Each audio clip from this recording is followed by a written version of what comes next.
Because the pupil is not above his teacher, but everyone after he's been fully trained will be like his teacher. And everyone who's gone through our educational system has had the idea pounded into their head that the state is the educator, that you have to ask permission from the state. Ninth Circuit has actually expressed that. In no uncertain terms, they've expressed that. In my home state of California, when it comes to sex education, hey, you send your kids to us, you have no rights when it comes to what they're taught. You are sheep and not free men. Big blue world with my head up in outer space. I know I'll be A-O-A-OK. I know I'll be A-O-A-OK. When I see trouble come my way, I'll be making lemonade. I know I'll be A-O-A-OK.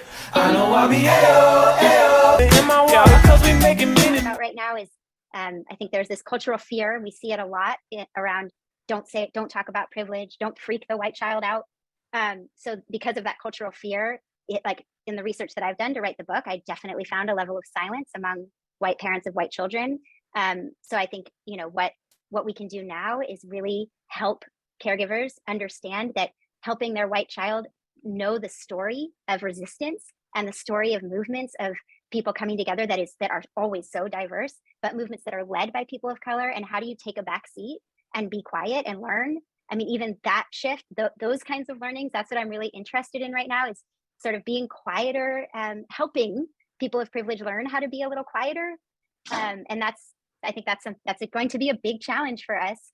But I think it's important. I think that's a big way to support.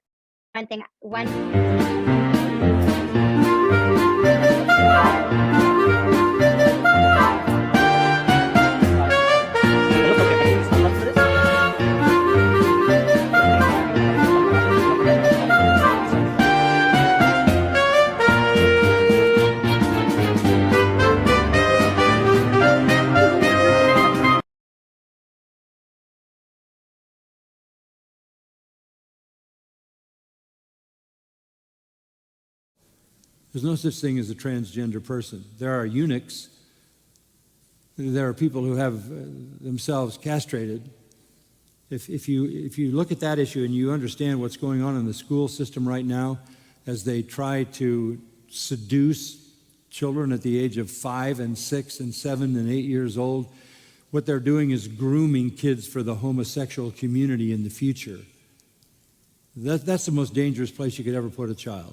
And when you're so warped that you don't know what is obvious, I mean, there's no question about that. You can put a dress on a pig, doesn't make it a young lady. This is tragic, because the chaos and the confusion of this didn't exist a few decades back, and this is being sold today at a level that is probably as damaging as anything I can think of to this generation of young people. I was reading an article 2 days ago about a 2-year-old in England, a 2-year-old who is transitioning to be a boy, a 2-year-old girl. That is child abuse of the most wretched kind. It needs to be seen for what it is. From Virginia, a Virginia high school teacher you probably saw about a week ago, who refused to refer to a transgender student as a boy, has been fired. News outlets report that the West Point School Board voted unanimously, so there's no one left in the school board with a scintilla of morality, ethics, or grasp of reality. Voted unanimously Thursday to dismiss French teacher Peter Vlaming, aged 47, after a 4-hour hearing that drew an overflow crowd. The school system said in a statement that Vlaming was fired for insubordination. Over the summer, the 9th grade student's family informed the school system of the student's gender transition to male. The student wasn't involved in Thursday's hearing. Now, there are some of us who live in the real world that recognize there is no such thing as gender transition, that young woman's body still carries the exact same chromosomes as before. That cannot be changed as yet. And if it could be, that would be, well, let's just say right now that's completely outside the realm of possibility in even the wildest human genetic engineering. And so the reality is that this is a female who wants to pretend to be a male. And I don't see any difference here in someone coming into school and then, I want to be treated as a lion, as an orangutan, as a horse. Anybody who does that, we go, you need help. Well, if you decide you're a different gender than what you actually are, you need help too. Unfortunately, that help is no longer available because of the fact that this insanity has infected the elites of the culture who then control the educational system. And now we've got the insanity that we are dealing with. When discussing the incident with administrators, Blaming made it clear he would not use male pronouns, a stance that led to his suspension referral for disciplinary action. I can't think of a worse way to treat a child than what was happening, said West Point High Principal Jonathan Hochman, who testified that he told Blaming to use male pronouns in accordance with the student's wishes. Oh, yeah, that's the worst thing could ever happen, Mr. Principal. The educational system's gone, folks. Hello, these are the people in charge. The inmates are running the asylum. Blaming told superiors that his Christian faith prevented from using male pronouns for the student. Blaming said he had the student in class the year before when the student identified as female. So don't you realize what this means? See, right now, well, we only take it seriously when it lasts for, well, how long? Well, it needs to at least last for, a year. Why not 6 months? Why not 6 days? Why not 6 minutes? I mean, this is so insane. It's a fundamental denial of reality. Blaming's attorney, Sean Voiles, says his client offered to use the student's name and to avoid feminine pronouns, but Voiles said the school was unwilling to accept the compromise. That discrimination then leads to creating a hostile learning environment. Now, how about for the teacher? How about for the rest of the students who actually are not nuts? Hostile learning environment. That's what the entirety of the school is now for anyone who actually cares about truth.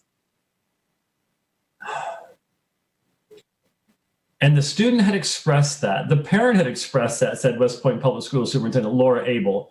They felt disrespected.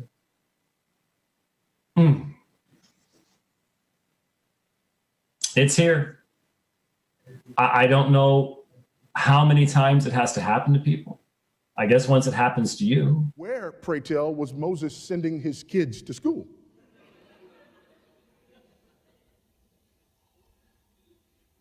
Listen to Psalm 1. Blessed is the man who does not walk in the counsel of the wicked, nor stand in the path of sinners, nor sit in the seat of scoffers. But his delight is in the law of the Lord, and in his law he meditates when? Day and night. He will be like the tree firmly planted by the streams of water, which yields its fruit in its season, and its leaf does not wither. And in whatever he does, he prospers. The wicked are not so, but they are like the chaff which the wind drives away. Therefore the wicked will not stand in the judgment, nor sinners in the assembly of the righteous. For the Lord knows the way of the righteous, but the way of the wicked will perish. Proverbs 1:7, the fear of the Lord is the beginning of knowledge. Fools despise wisdom and instruction. Romans 12:2, listen to this. Do not be conformed to this world, but be transformed by the renewing of your mind, so that you may prove what the will of God is, that which is good and acceptable and perfect. Look at 2 Corinthians 10:5. We are destroying speculations and every lofty thing raised up against the knowledge of God. We are taking every thought captive to the obedience of Christ. Is math a thought? Is science a thought? Is history a thought? Colossians 2:8, see to it that no one takes you captive through philosophy and empty deception, according to the tradition of men, according to the empty principles of the world, rather than according to Christ. Listen to this. 1 Timothy 6:20, O Timothy, guard what has been entrusted to you, avoiding worldly and empty chatter and the opposing arguments of what is falsely called knowledge, which some have professed and thus gone astray from the faith. Can we obey these principles without applying them to the way we educate our children? How can we do that, folks? How can we look at these principles about the training of the mind and not apply them to the way that we educate our children? If we want our houses in order, one of the things that we must do is fight with ferocity to worship God without rivals. Our God is God. He's not running for God. He's God all by himself. He was the only one around when the elections were held, and there's never going to be a recount. He's God. Amen?